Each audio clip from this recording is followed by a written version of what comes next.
जय श्री हरि। राजा पृथु कहने लगे, हे नारद, कार्तिक के व्रत के उद्यापन की विधि भी कहिए, क्योंकि आप सर्वज्ञ हैं। नारद जी कहने लगे कि कार्तिक के व्रत के उद्यापन की विधि सुनिए। कार्तिक शुक्ला चतुर्दशी को व्रत की संपूर्णता के लिए उद्यापन करें। घर के अंदर गोबर का चौक लगावें, तुलसी के ऊपर मंडप बनावें, द्वारों में मिट्टी के 4 द्वारपाल बनावें, जिनका नाम सुशील, पुण्यशील, जय और विजय रखें। तुलसी के पास ही मनोहर सर्वतो भद्र बनावें। उसके पास पंचरत्न युक्त कलश रखें। फिर स्वतिस वाचन करके गणेश आदि देवताओं का पूजन करें। शंख, चक्र और गदा धारण किए हुए तथा रेशमी पीत वस्त्र युक्त लक्ष्मी सहित भगवान का पूजन करें। द्वारपालों सहित मंडल में इंद्र आदि देवताओं का पूजन करें।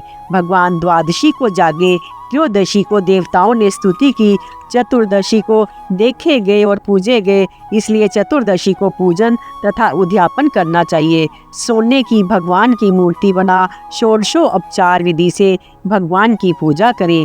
फिर शैया दान करें। सफ़ेद वस्त्र, तकिया, दुपट्टा, खड़ाऊं, छत्र, दीप, शीशा, कंगी, अंजन, शिलाका, कैंची, मौली, सिंदूर, कुमकुम, लौंग, इलायची, गोरोचन, कस्तूरी, बिंदी, सुगंधित पान, बीड़ा, माला, मिष्ठान, अंगूठी, नथ, यदि और कोई प्रिय वस्तु हो तो वह भी, और सुंदर भोजन, ये सब शैया दान के अंग हैं।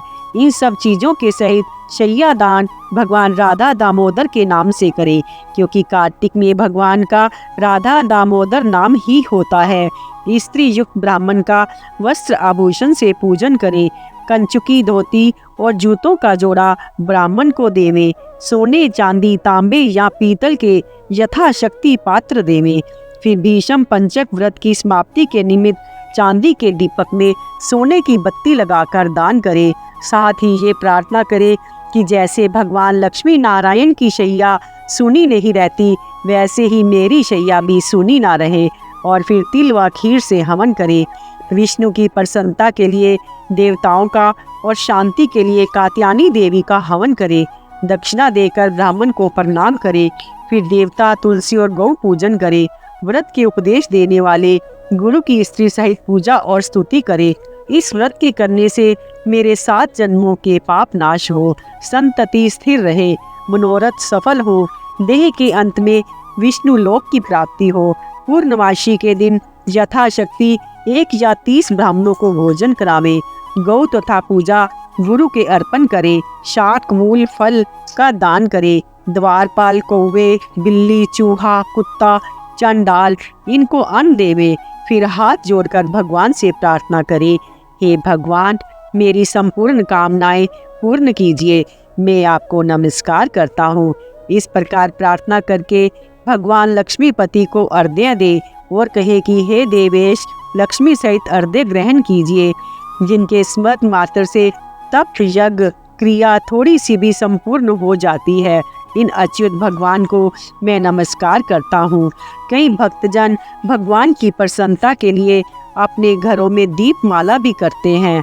ब्राह्मणों को खीर आदि का भोजन कराकर दक्षिणा दे। फिर मित्रों तथा बांधुओं युक्त आप भी भोजन करें। नारद जी कहते हैं, जो कोई इस व्रत को और इसके उद्यापन को इस विधि से करता है, उसको विष्णु लोक प्राप्त होता है। प्रत्येक व्रत, यज्ञ, तप, दान का जो फल मिलता है, कार्तिक के महीने में उसका कोटि गुना फल मिलता है। कार्तिक के व्रत करने वाला धन्य है, सदा पूज्य है, उसका जन्म सफल है। इस तरह जो कोई कार्तिक के व्रत को कहता, सुनता और देखता है, उसको भी व्रत के चौथे भाग का फल मिलता है। जय श्री हरि, जय श्री हरि।